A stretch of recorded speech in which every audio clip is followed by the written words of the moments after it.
Would you believe a man was killed by simply opening a letter? Not by a car bomb, not by a gun, not by a knife, but a letter. On what seemed like an ordinary Sunday morning, one of Nigeria's most respected journalists just sat down for breakfast, and a few minutes later, his living room exploded.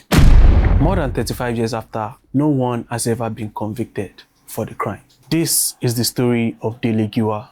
Before we get to that Sunday morning, you need to understand why so many powerful people knew his name. Dele Giwa was not just another presenter. He was fearless, he was bold, he asked questions that so many people were scared of asking. In 1984, he co-founded Newswatch magazine, and it quickly became one of Nigeria's most respected publications. People trusted it because it investigated corruptions, abuse of power, and stories others wouldn't touch. But when you spend your career exposing powerful people, you also make powerful enemies, and this is where our story lies today.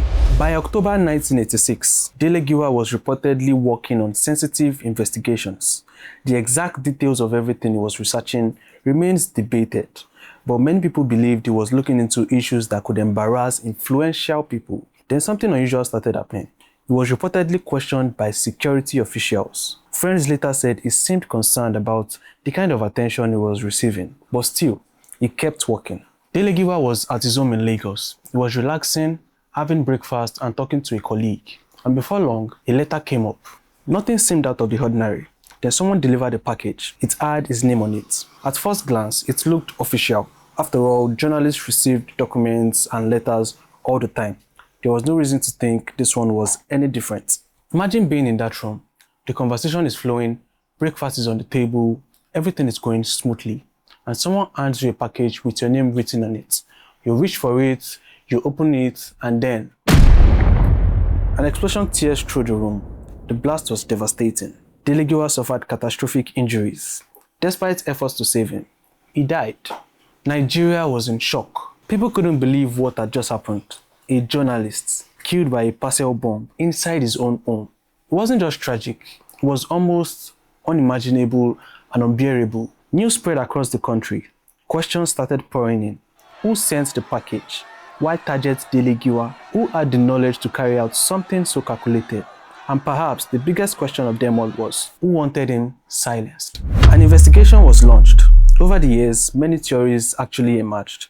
Some people suspected government involvement. Others believed powerful individuals connected to his reporting may have had a motive, and several names were discussed publicly, including lawsuits, investigations, and public debates even followed. But suspicion is not proof. Despite decades of questions, media investigations, court proceedings, and even renewed public interest, no one has ever been convinced of Dele Giwa's murder.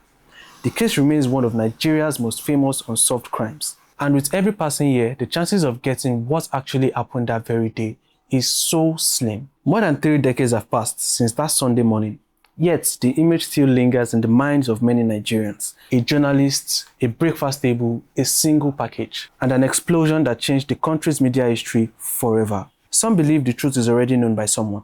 Others believe it may never be uncovered. But one thing is certain, Dele Giwa's death became more than just an unsolved murder. It became a symbol of the dangers journalists face when they pursue the truth. So here's the question. If someone could be killed with as ordinary as a letter, what secret could he possibly know that could make him a target? And do you think Nigerians will ever get to know who was truly responsible for this?